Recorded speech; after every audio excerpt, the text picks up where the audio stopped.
Let's continue our journey to the uncertainty principle. In the previous class, we saw how to construct the uncertainty principle for a particular set of two conjugate observables. The position, the linear position, and the momentum conjugate. Now let's do this story much more generally. Alright? And then we'll come back to any specific case. So the way to do this will be as follows. Let's take two Hermitian operators, A and B. So A dagger is A and B dagger is equal to B, identical to B. And some state psi. And how is the state psi defined? Well, it's defined in the following way. If A acts on it, it leads me to some particular state, call it capital X. And if I times B acts on it, takes me to some particular state, Y. Okay. So you will note, I didn't say B acting on it takes me to Y. I said I times B. I'd like you to think about why I kept the I. Okay. Let's look at the norms of these two new states. So we've obtained two states that come out of the action of these operators on this state side, X and Y. What about the norms? Well, the norms are just the square roots of the bra and the ket, okay, acting on one another. That's how they're defined. And if I look at the combined norms, now how would I do that? Well, the correct way to do that is to first take a linear superposition of these two states, X and Y. Take that there. Then take its inner product with the bra, X bra plus Y bra, and then take its square root. So that's the appropriate norm for the combined state. Okay? So that's what this guy means. So clearly, this guy is not equal to, it's not this guy, there's more, right? Okay. Now, let's start from the triangle inequality, which says that if I take the sum of the two separate norms, then that must be greater than or equal to the combined, the norm of the combined state, the linear superposition. Let's square this. So let's take this relationship and let's square it. If we do that, it's clear that that greater than equal to thing will remain in place. Right? It cannot all of a sudden become less than, and there's no reason for it to be just equal to. Greater than or equal to will stay. So let's start from this. Let's start from this guy. Okay. Now let's open up the left-hand side. And you can clearly see that it's got not only the, the squares of the norms of the two individual states, it's got the product times a factor of 2. That's obvious. Okay? These are just numbers, and you would get this if you were to open it up. On the other hand, look at what's on the right-hand side. So we've got this grand square root, and then we've got a square. So these two guys happily take care of one another. Right? But now what you have is you have a inner product of the superposition.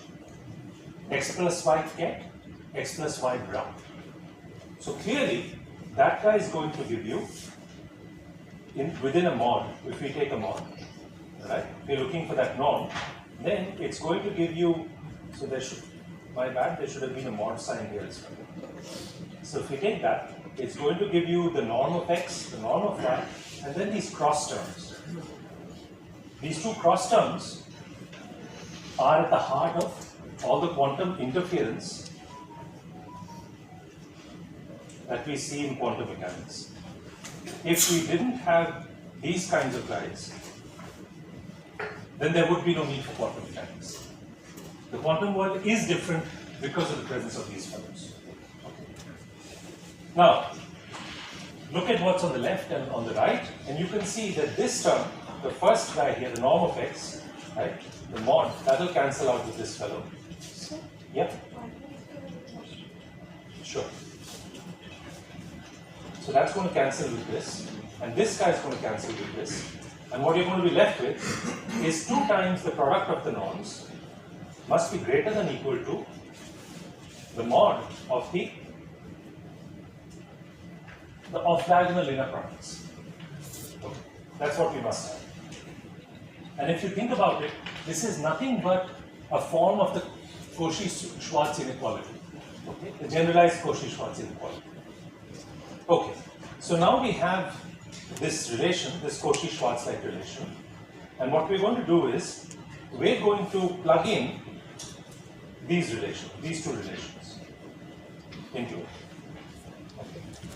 So we started with these general states x and y, but now we're going to remember that these states x and y were actually obtained by the action of 2 operators on some given state in order to reach them. So we're going to use that. We're also going to use the conjugate relations, which is that if we start with the bra y, then that's basically the ket y with its Hermitian conjugate. Okay? And I can always write this as I times b operator acting on the state side and its Hermitian conjugate. Now take the Hermitian conjugate, the I comes out as a minus I, the ket side becomes a bra side, and then the b becomes a b dagger. Okay? But since b is a Hermitian operator, b dagger is equal to b, but the minus I and the the bra side, those will remain. In the same way, if we start from bra x, you can write that as ket x Hermitian conjugate. Okay? Write this as a times a acting on psi Hermitian conjugate. Now, the ket side becomes the bra side, a becomes a dagger, but since a is Hermitian, a dagger is equal to a, and what we're left with is bra side and the operator a to its right. So these 2 we need along with the guys in the box out. These 2.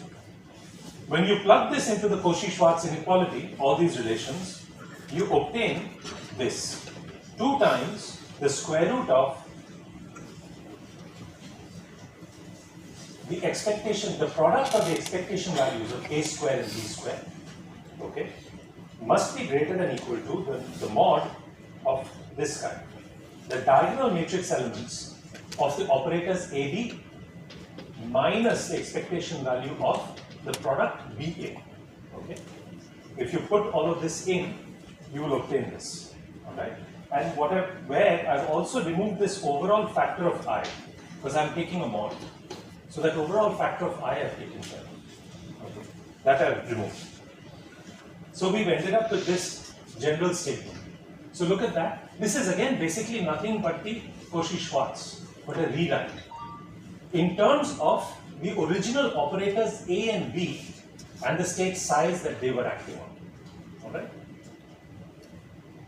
For the special case, where the expectation values of A and B are both 0, and this is of course a very special case, we'll come to the more general case later, but for that special case, the expectation value of A square is just the square of the standard deviation, what we call the variance. Okay? And the expectation value of B square becomes the variance in P. So then we have 2 times these 2 guys, right? And that must be equal to the mod of the matrix element of the commutator of A and B. Where did this commutator come from? The commutator A of B comes from AB minus BA. Look carefully and you see these 2 guys sitting here. Okay? So that's where this commutator came from. So then we've ended up with this very general relation. Sorry, it's general up to the point that the two operators we had, those could be anything, but we've also assumed here that their expectation values are trivial, they're 0. For that case, we find that the product of their standard deviations must be greater than half times the matrix element of the commutator, and we take the mod of that. Taking the mod here, it removes any factors of I.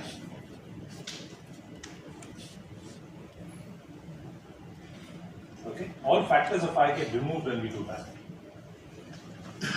But when you think about this, this is nothing but the Heisenberg uncertainty principle that we saw earlier, okay, rewritten in terms of any two general operators. But when will this get activated? I mean, if you happen to choose two operators which commute with one another, the commutator AB at the operator level is already 0, in which case the right hand side is 0. Okay? So that then is like a trivial case. The really non-trivial case is what we saw with X and P. Right? Those two guys happen to be conjugate. Their commutation relation is equal to I times H bar. When we take now if we take this matrix element, we just have IH bar sitting in the middle. That's just a number. So we just get the norm of bra psi ket psi, that's 1. Take the modulus factor, the I drops out, and you just have H bar by 2 sitting on the right hand side. Okay. So what we can see here is how something like a Heisenberg uncertainty principle begins to turn out. Alright?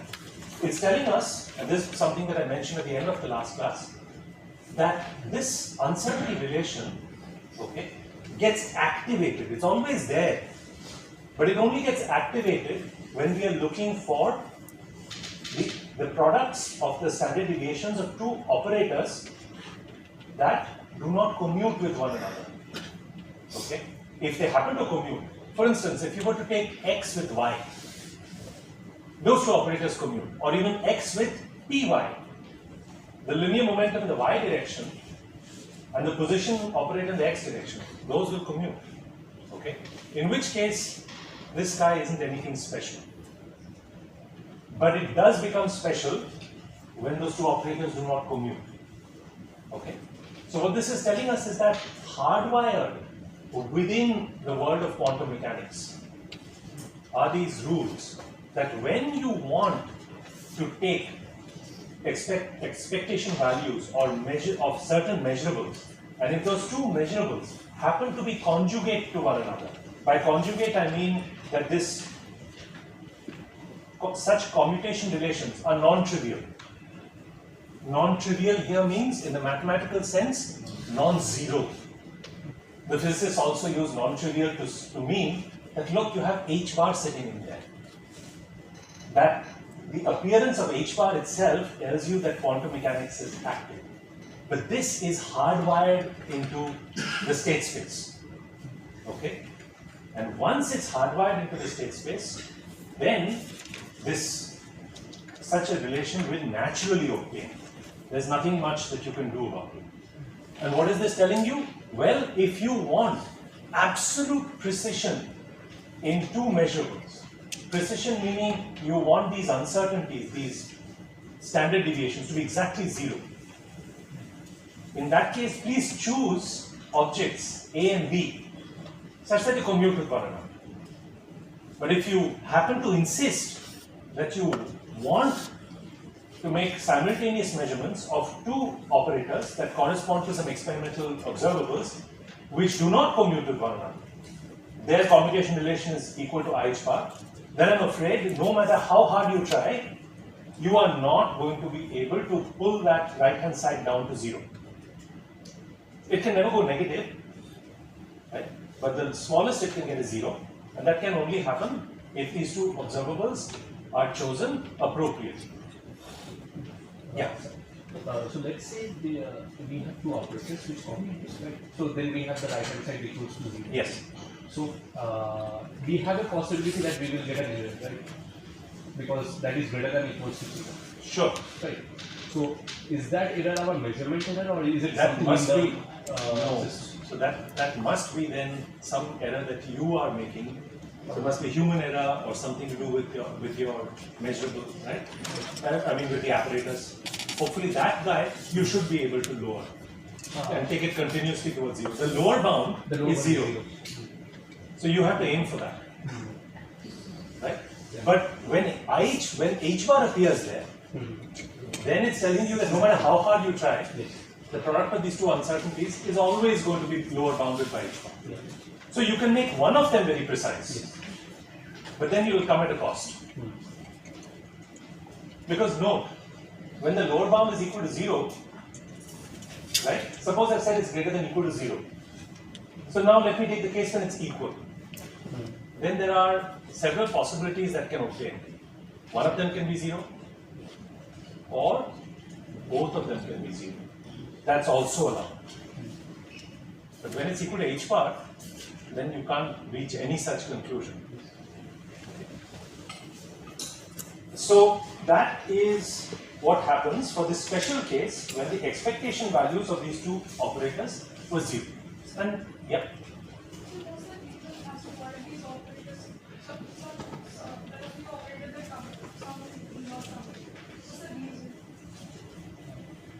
Oh boy. The consequences are easy to see. Yeah, exactly. Why do they not commute?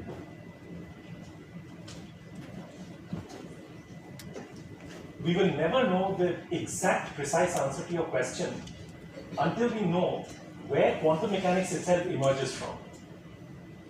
If there is a yet more fundamental theory than quantum mechanics, then we will actually know why this happens. Okay? So that is the brutal answer to your question, that we don't actually know why this happens. Because as best as we've carried out the experiments, we've never seen the sign of any yet more fundamental construct of nature lower than quantum mechanics. Okay? We know that the classical world kind of emerges from the quantum world. Right? So if I were to set h bar to 0, then by hand, if I were to set h bar to 0, then even delta x, delta px in the classical world obviously obtains. Right? But now why h bar is sitting there, that unfortunately we will only know if we have a fundamental understanding of why h bar itself exists. So the frank truth is that we don't know.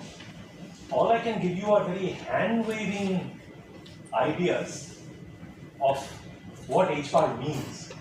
But that's not a direct answer to your question. So it's not a satisfactory answer. But that's where things stand today. So the existence of such non-trivial commutators, okay, is a fundamental observation of the quantum world. And why this must be the case, we don't know. Also, so Px and Py will come into the region. Yes. But then Lx and Ly will result into something factor into Lz. Right?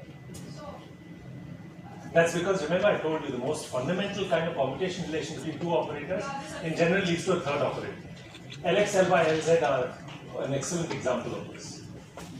Xpx, Ypy, Zpz, these are yet more special guys. Where what do you think is the operator sitting on the right hand side? That's right.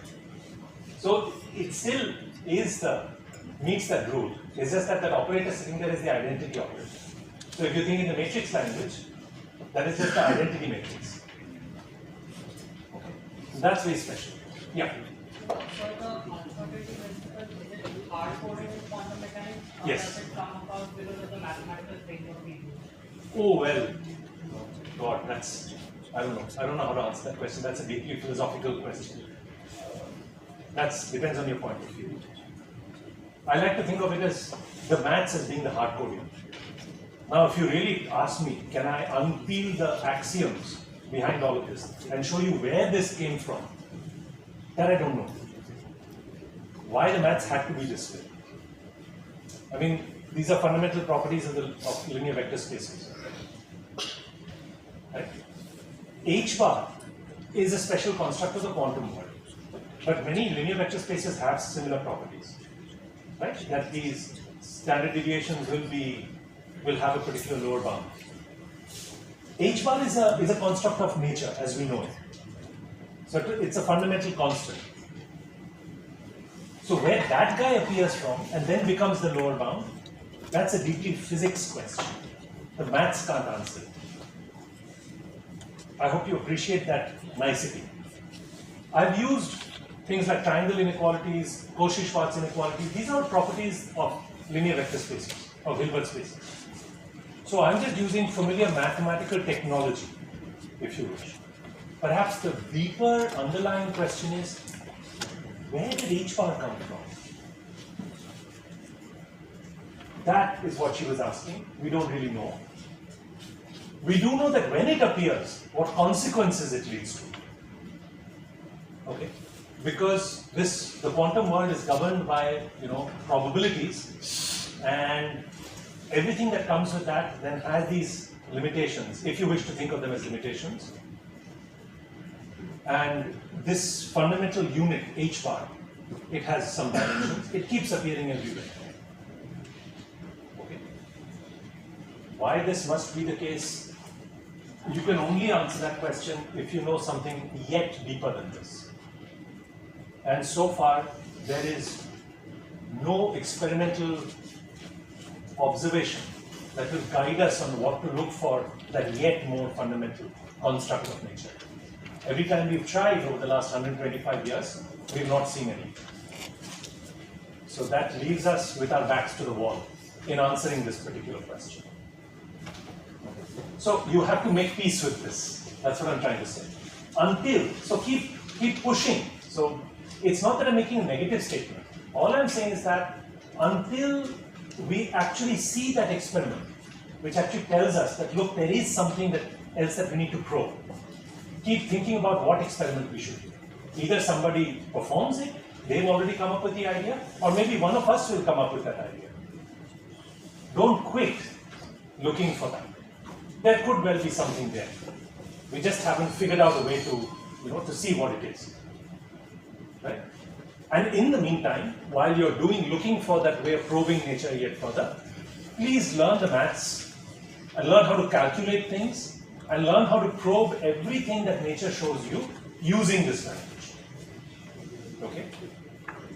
In some sense, people back in the late 19th century were facing a similar philosophical crisis. There were certain experiments that told them that everything that worked in the world of classical mechanics, that's Newtonian mechanics, electricity, magnetism, and thermodynamics, everything that fell back on these three paradigms didn't necessarily explain those particular experiments. Now, either you could just have thrown those experiments away and said, we don't care, everything else is done. In fact, some people, like Lord Rayleigh, famously said, yeah, I think physics is done. No, it wasn't. The explanation of those experiments then revolutionized the 20th century. I think we're kind of now facing a similar, if you wish to call it, a crisis, where again, we are now even looking for those experiments. Back in the late 1800s, they actually had certain things to tell them, there is a problem here. We just can't explain these experiments. Now we're even running short of those experiments. So we need to be even more creative. That's where young people like you come into the game. Yes? So when does quantum mechanics fail? In which case we can do for the more fundamental? Okay, so I'll just give you a one-word answer and I will not discuss in any more depth, because that's a course in itself. It's called the measurement problem. That's it. I'll say no more. Okay? But I will tell you about lots of other beautiful things that we can do from learning this rubbish and doing stuff with it. Because that at least gives you something to do in the meantime. And for some of you who are interested in looking yet deeper, let's talk outside. Okay? Because that's something that we could go on with for an entire semester. Okay, let's get back to the Heisenberg uncertainty. Let's get concrete. So we studied a very particular case where the expectation values were 0. If you think about it, there's no reason why the expectation values of A and B both simultaneously have to be 0. But what if they were both non-zero? How do you accommodate that? Well, it's straightforward. Consider two generalized operators, define two generalized operators, A bar, B bar, where you've taken that operator and subtracted a number from it. What's the number? It's expectation value. You can do this. It's still an operator. Nothing wrong with that.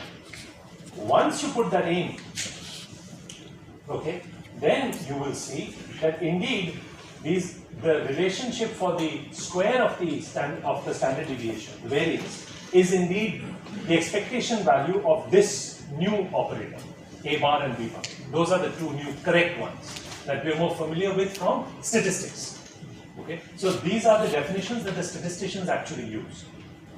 And the ones that we had just above, those are like very special cases. Any statistician look at that and say, hey, why are you working with something so special? Is there something very peculiar about your work? These definitions are the more general definitions. Okay. And note that these definitions for these two operators will not disturb the commutation relation. The commutator of A bar and B bar is still the commutator of A and B. Just because we just subtracted some numbers from them, those can't disturb anything as far as the commutator or the algebra. So sometimes I will use the word algebra when it comes to looking at commutators. Okay, please don't get confused, right? So this commutator algebra in general will remain, and then you get this more general Heisenberg uncertainty relation. Okay, that's the full form beast. Okay, you plug the x and px in there, you get what you expect, and so on and so forth. Okay, yeah. So if A bar, the commutator of A bar E bar is equal to the commutator of A B bar, why is the uncertainty principle? It is. It is staying the same. Because whatever comes out here, non-trivial, that will be either h bar by 2 or some new operator, whatever happens. Right? Some expectation value, the mod of some expectation value of some operator. Sure, why not? But that's important, the fact that the commutator didn't change. Otherwise, you'd be saying that look, if I work with two operators such that the means are 0, then the standard deviation products is equal to h bounded by h bar by 2, lower bounded. And as soon as I subtracted these some general expectation values from them, this lower bound changed violently. And you'd say, wait, what? What? Somehow that doesn't even, if you think about it, the physical grounds, that wouldn't even make sense. Right? Why should the expectation values change this? Okay? So the fact that this works out is beautiful. Now, why did we use the I above? Do any of you have an answer? Why did we use I? I times B. So let's go back above. We started with looking at A acting on psi and I times B acting on psi. Why did I take the factor I there? Of course, I conveniently removed it somewhat later on, once I was taking those moduluses, right? And I pointed that out. So why did I even start with this? If we didn't use that, then we will get AB plus EB. So commutator will not be changed. That's right. Or maybe I could get even a commutator and an anti-commutator in general. Maybe. AB plus B will use it while taking the get to B. But if we get to brass, minus I. Right. But there is another sweet way of putting it, which is that if you look at two Hermitian operators, A and B, then the commutator is actually anti-Hermitian in nature. It's not Hermitian. What do I mean by that? Take the commutator A of B, take its complex conjugate with the transpose, the Hermitian conjugate, the dagger. Okay. That's AB minus BA dagger. But now you have to be careful when you open this up. The AB, when I take the dagger on that becomes B dagger A dagger. And this BA, when I take the dagger on that becomes A dagger B dagger. Because remember, they will also flip their order. That's the transposition part. Okay. But now, note that because these are Hermitian, I can also write it as BA minus AB. Because A dagger is A, B dagger is B. But I can write this as minus times AB minus BA and get out minus times this minus factor of A. So that means that this commutator is not even Hermitian. Okay. So I purposely chose the I in order to ensure that what would come out finally would be Hermitian. Instead of taking B, I took IB, so that the final thing, the object that is sitting here, such that it was programmed to be Hermitian. That's all. Good. Now, you've probably seen x px to death. You've seen it in various cases. Yeah. Sir, why do we need that part to be Hermitian? Okay. I won't answer that question for you. I want you to think about that. Think about it.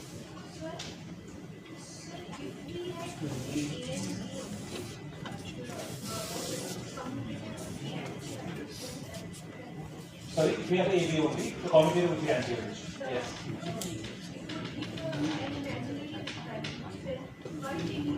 Look, so she's saying something.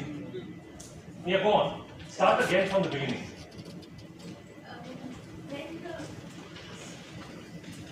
When A and B are just A and B are taken and not A and I, something then the commutator of A and B would be anti-Hermitian, so it would even a purely imaginary value. A purely imaginary value. But sir, if we take the mod, then ultimately it becomes real. So I won't answer this question. I want you to think.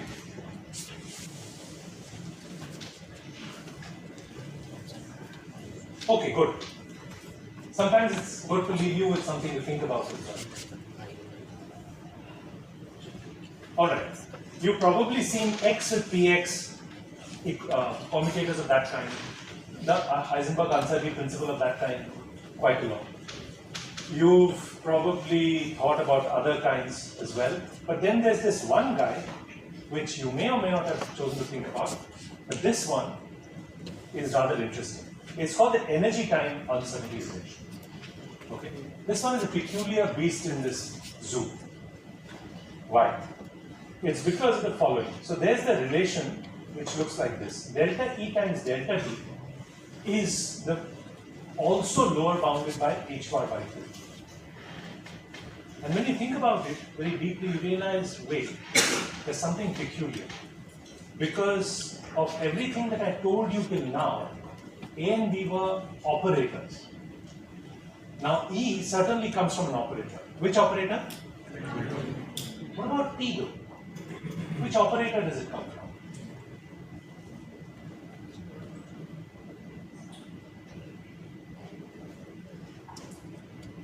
Which operator does T come from?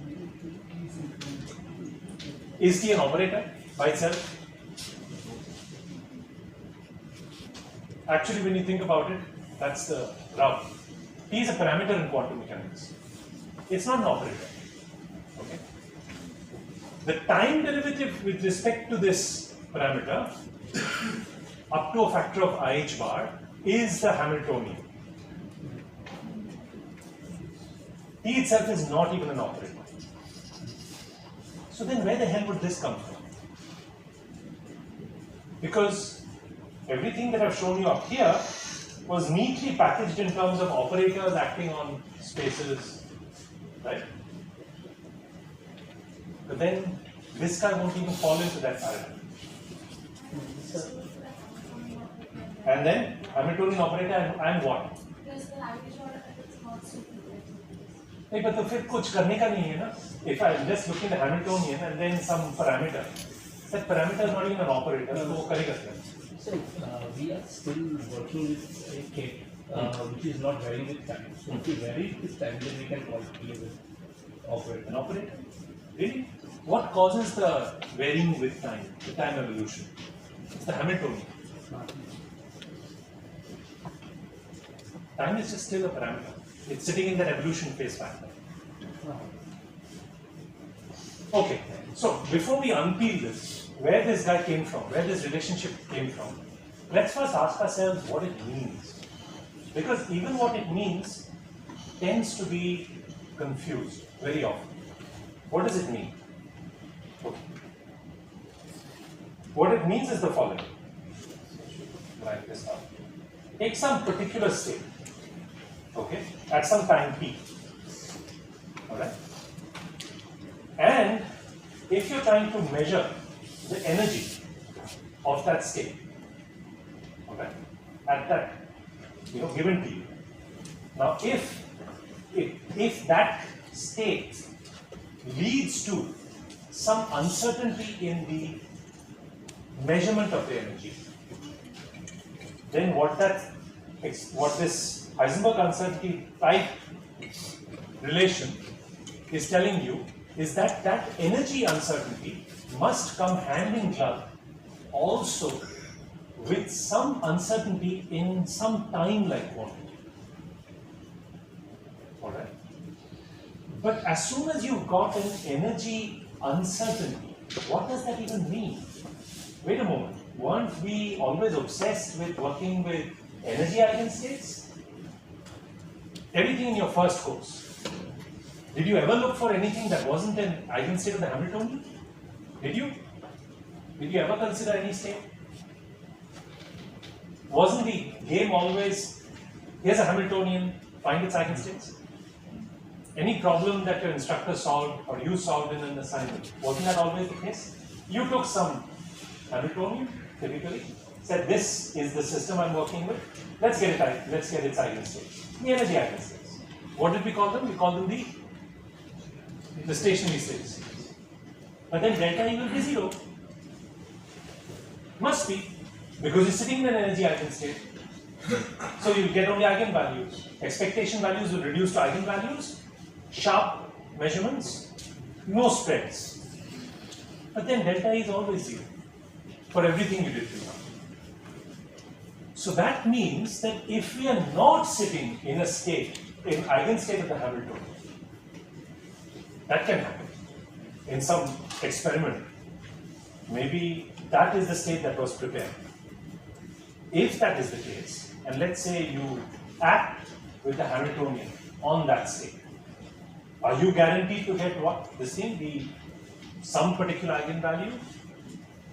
Or even better, suppose you have a huge number of copies of this state, and you act simultaneously with the Hamiltonian on each and every one of them.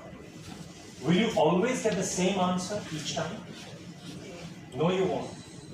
You can't. Every such act of measurement will give you one particular eigenvalue of the Hamiltonian. But there is no guarantee that you will always get the same. That's because that state was not an eigenstate of this BC. So we've discussed this in the past. What you will get is a distribution of eigenvalues. There will be a mean associated with that distribution, there will be a variance, and yes, look, we're talking about the variance side. Okay? So that means we are not working with eigenstates of the Hamiltonian when we're looking at this uncertainty relation. That's why you probably would never have encountered this in the past. This guy would probably have just been, shoved under the carpet. So what does this mean? So what does this delta T actually mean? What it means is the following.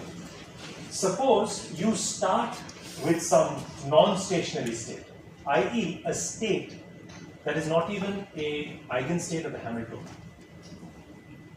Then it will undergo what we call decay. It will stay in that state for some time, but after a while, it will evolve into some other state. This other state typically could well be an eigenstate of the Hamiltonian. Okay? So that decay time scale,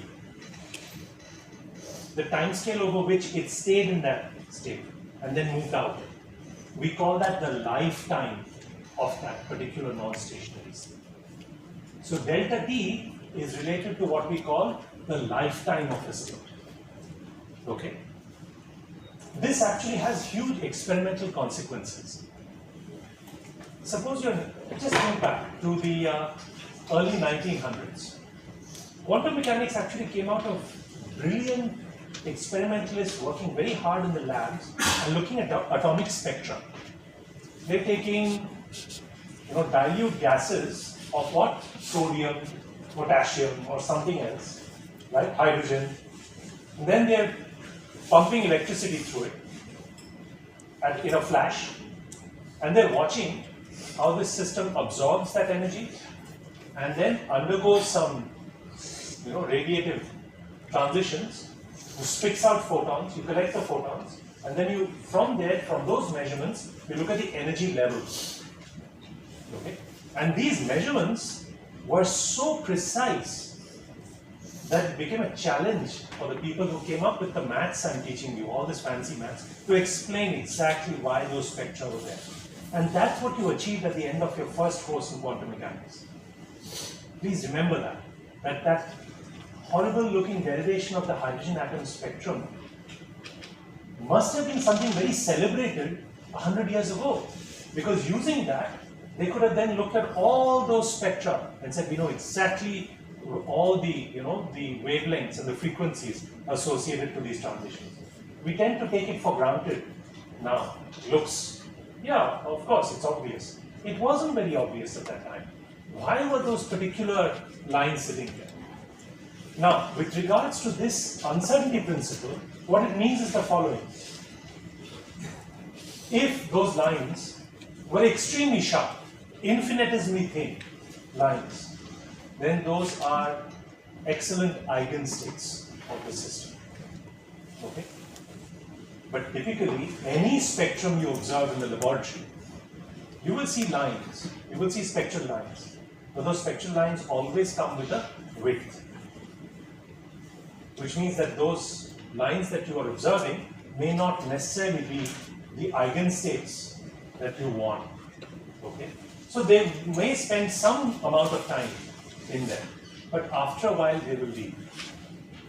And because they can't stay there forever, the sharpness of that spectral line is not infinitesimal thing. It has some width. Okay? That's what this delta E, delta T greater than or equal to h power by 2 means. It means that when you're looking at a spectrum, have you really observed a infinitesimally precise spectra, or are they broadened? So you might have come across the term while reading some books, level broadening. Delta E refers to level broadening. Okay. Now, where would this happen? Yeah. The Heisenberg uncertainty principle, it possesses a fundamental constraints in measurement. Yes. So, from what you said earlier, is it not then is it possible to actually measure an identity? So that's what. So let me tell you of two very important cases where this delta E, delta T relationship actually plays a very important role. Now, if you think back to what you did in your first course in quantum mechanics, there was a very clear program. The instructor chooses some particular system, says, look, for this system, this is the Hamiltonian. Then you go through a careful mathematical exercise where you discover all the eigenstates, the energy eigenstates, the Hamiltonian eigenstates, get out all the energies. How? Well, you add to the Hamiltonian on those states, get out the energy eigenvalue. That's it. Program done. Yeah, if you think about it. But there was a hidden assumption in all of this. What allowed that instructor to actually say, okay, look, here's the infinitely deep particle, well, or this is the harmonic oscillator. That's a huge assumption. Why? For me to be able to do it here in a classroom, that's a different matter when I teach you the maths. If you get into a real life context, where in the real world would you see an isolated harmonic oscillator just sitting there, such that you can probe it as you like and get out all its states and energy levels? Where would you see this? You're never going to see it. What I mean is, your first course instructor was always thinking about isolated quantum systems. Some quantum system which is cut off from its environment. It does not talk to its environment at all. And when you are carrying out that mathematical exercise of getting out its spectrum, you could have asked an instructor, how did you do this? Did you actually measure? Because then you'd need to interact with the system. The idea was that even that so-called measurement process only projects it onto the eigenstates and doesn't do anything more. That's it. But real life is actually much more messy. Quantum systems are always talking to their environments. They're open. The word here is open quantum system. Out here, in such systems, nothing is isolated. Every degree of freedom inside the quantum system is talking to those outside. How would you deal with this problem? Could you use your familiar Schrodinger technology? Turns out, no, doesn't always work. And what is the experimental signature of that? The experimental signature of that is that when you, for such a system, when you try to measure its energy spectra, they will always come a little fuzzy, broadened. They will not be extremely sharp. Okay? So that's like an answer to this question that one of you is asking just now. Where would we see such a thing? Real life. Another place that you would see it in is another this thing. Is this place, suppose you take a quantum system which has many constituents in it. For instance, take a metal. You know, that thing that we use as a conductor. Every experiment in your laboratory. What are you doing with it? You're passing current through. Now the simplest way of understanding the metal is just to pretend that the electrons, as they move through this from one end of the system to the other, under the influence of the electric field, is that they don't talk to one another. They just, they're just guided by the electric field from one end to the other, and that's your, current in response to the voltage drop. But this can't be right. How do you know this can't be right? What experimental observable tells you that this picture can't actually be correct? Resistance. That's right. Brilliant. Who said that? Well done, Richard. It's the measurement of something called resistance. Because if the electrons never really talk to one another, then they would just fly across from one end to the other and your resistance would be zero. That's not even what we call the superconductor. That is something else altogether. And I think that we've never seen anywhere in this universe. Okay? That is some mythical beast which only exists in figments of our imagination. What happens in reality is something that I probably taught you a long time ago, a couple of years ago, for many of you BSMS students. Electrons actually talk to one another. Think back to Coulomb's law, right? And you studied it in school as well. You know that electrons always interact with one another. Either they repel, or if they're oppositely charged, they attract. Okay? So then if you try to take a huge collection of electrons, how many electrons? How many electrons should we have, let's say, some 20 grams of some metal? Some small amount. How many electrons? At least 10 to the power 23. 10 to the 25 is an even better estimate, but at least 10 to the 23. With that many electrons, to claim that none of these electrons will ever see one another, that's just bullshit, right? If you think about it. Because they're all packed in one reasonably tiny length scale. They're not spread out across the universe. So it's not a dilute system. Once you've got some tiny bit of wire, and within that, no matter how small these electrons are, they are going to repel one another. So then, when you have such an interacting system, can you compare the real energy eigenstates or the real energy eigenspectrum of that interacting electron problem? So you have 10 to the 23 electrons, they're moving around, kinetic energy, they're interacting with one another, potential energy, Coulomb or whatever. Compute, let's say hypothetically you had a way by which you could compute the energy eigenspectrum of that system. Compare this with the energy eigenspectrum of the system of non-interacting electrons.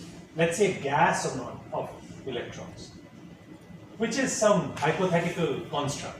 Doesn't actually exist, but physicists actually use it as a template. If you compare these two levels, do you think that the levels of the interacting system would happily just match on to the levels of the non-interacting problem? No way. Even if you tried, you'd find that the non-interacting levels have become fuzzy in the real system. Okay? Why? It's because when you were making this assumption that I could just overlap one onto the other and hope that they just sit nicely on top of one another, you are assuming that all the interactions are thrown away. You're just getting rid of it. In reality, that may not happen. And when they do happen, every such level right, is going to start mixing with every other level. Those mixings are going to broaden all of them. So these are two very real life examples, circumstances in which delta E, delta T is going to be greater than h bar by 2. That's the meaning of this. Okay. Cause an excitation in a metal, let's say. This is a simple experiment that people here in laboratories do, here and everywhere in the world. Take some system, like a metal, it could be a semiconductor, whatever, shine light on it with some particular frequency. You cause a lot of electrons, okay, to get excited. They go into some excited state, then they come back. Okay. When they come back, they again emit electrons. This is like the modern day avatar of what those pioneers of quantum mechanics were doing 120 years ago, when they were looking at atomic spectra. Now we are trying to map out spectra of much more complicated systems. Rather than gases of sodium or potassium, now you're taking something like gallium arsenide, or I don't know, some impure silicon. Why would you do this? Because you want to make good chips out of it. Okay? You want to see its properties. When you do that, and you look at the levels, that's called spectroscopy. This is something that the chemists must have told you about in their courses, right? When they do that, if they showed you very sharp lines, they were kidding. They're only sharp up to some extent. Actually, in reality, those are broadened. Those are not infinitesimally thin. So, my point in discussing all of this is that this relationship has fundamental reasons to be there, even if time is a parameter in quantum mechanics. How do we get this? Let me just quickly walk you through. So we start from here. This is the generalized uncertainty relation. Okay. Now, remember that if we were to work with the so-called Ehrenfest relations, that is, if we were to look for the time evolution of expectation values of the operators A and B, as soon as I've said expectation values, what do you know? You know that the states on which I'm going to be acting on with A and B cannot be there. Brilliant. As soon as you've got that, we have relationships of this kind. You know that the time derivative of that expectation value of A as a function of T must be the expectation value of the commutator of the Hamiltonian with that operator up to a factor of 1 by IH bar. And there must be something similar for the expectation value of the operator B as well. Okay. Now, what are these operators A of T and B of T? Well, these are the time evolved operators. How do I get them to time evolve? I put some unitary operators on the two sides. Okay. U of T and U of T diagram, where U of T is just e to the I T H, where H is a Hamiltonian and I divide by H bar. Okay. So this is a very general recipe. Now I'm going to show you where delta T comes out from, this product. For this, let's take this operator A to be the Hamiltonian itself. Okay. So now what we'll do is we'll take the Ehrenfest relation for B, right? And we're going to plug this into the generalized uncertainty relation that we have above. So when we do this, we're going to get, because we've taken the operator A to be the Hamiltonian, this guy is guaranteed. The expectation value will lead to the variance in the energy itself.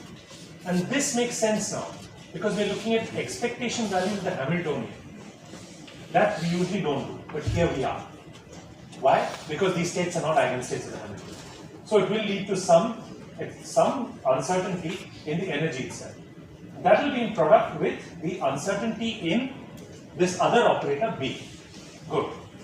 And we know that this must be greater than half times, greater than equal to half into the norm of the matrix element of the commutator of these two operators, which here is H with B.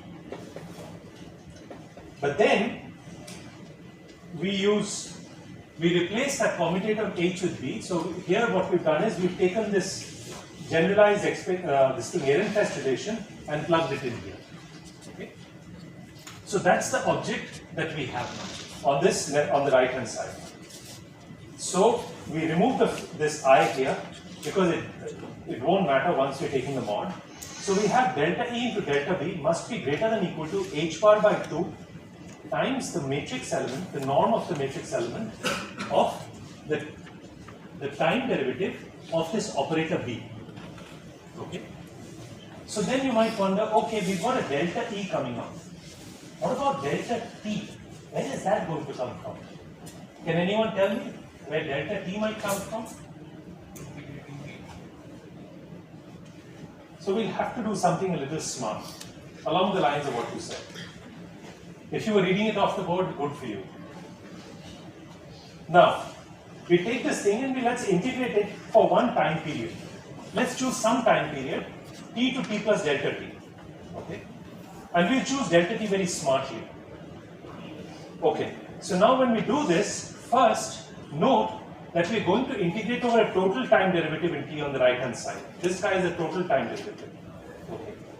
And two, we're going to assume that this delta t is not going to change in that time scale. Because otherwise, we're going to end up in a mess. Okay, because the integral of the left hand side will also become terribly complicated. And three, we're going to assume that this delta B that is sitting on the side is the average value of the variance of that operator computed over that time scale delta T. So we're going to make all these assumptions. If you do, then you can say that look, delta E and delta B, alright, this product is just greater than equal to h bar by 2. This time derivative I replace by the difference of the expectation values of that operator at t and t plus delta t, and I divide it by this time interval delta t. Okay. Once I got this, I do a smart thing. I take the delta t across here and I pull the delta b down. Okay. So now I've got delta E, the product of delta E and delta t, and that must be greater than h bar by 2 with this fraction. In the numerator sitting the difference of the two expectation values at these two times. Okay. And the denominator is just a variance. And that's computed, that variance is computed over this time interval delta t. Now it's very straightforward. What we do is that we say, okay, let's choose some special time interval, delta t, such that that fraction becomes equal to 1. Okay. Choose that particular time interval such that the variance in the denominator, the standard deviation in the denominator, is exactly equal to the difference of these two expectation values. In which case, you achieve this. Okay. So this is the way in which we pull out this relationship. Okay. So then what is the special time interval delta t? This guy is basically, we refer to it as a particular evolution time such that we go from some initial state at time t equals to 0 to some other state at time equals to capital T such that this condition must be satisfied. Okay. We want the standard deviation to be exactly equal to the difference in those two operators. The expectation values of that operator these two times. So note what I did here. I used a smart trick. In order to get the delta t, I chose some other operator, b. Time is not an operator, it's some parameter. And I purposely choose this to be true. Okay. So this is what people like Mandelstam and Tam did a long time ago, where they actually figured out that this is probably the only way by which we can understand where such a uncertainty relation between energy and time can ever come about. You cannot pull this out from an operator relationship between time and the Hamiltonian, because that doesn't even exist. So what it means is that the time is coming out from some other operator, some substitute object. We call that B out here. And you are demanding that its standard deviation should be exactly equal to the difference of the expectation values of that operator in some given time scale. That time scale then is the one that is sitting on the left hand side. So that's how we actually get this special term. And for all of this, please remember that these states can neither be eigenstates of H nor of B. That's very important, because as soon as they are, this thing will simplify, it will trivialize. Good. All right, that's enough.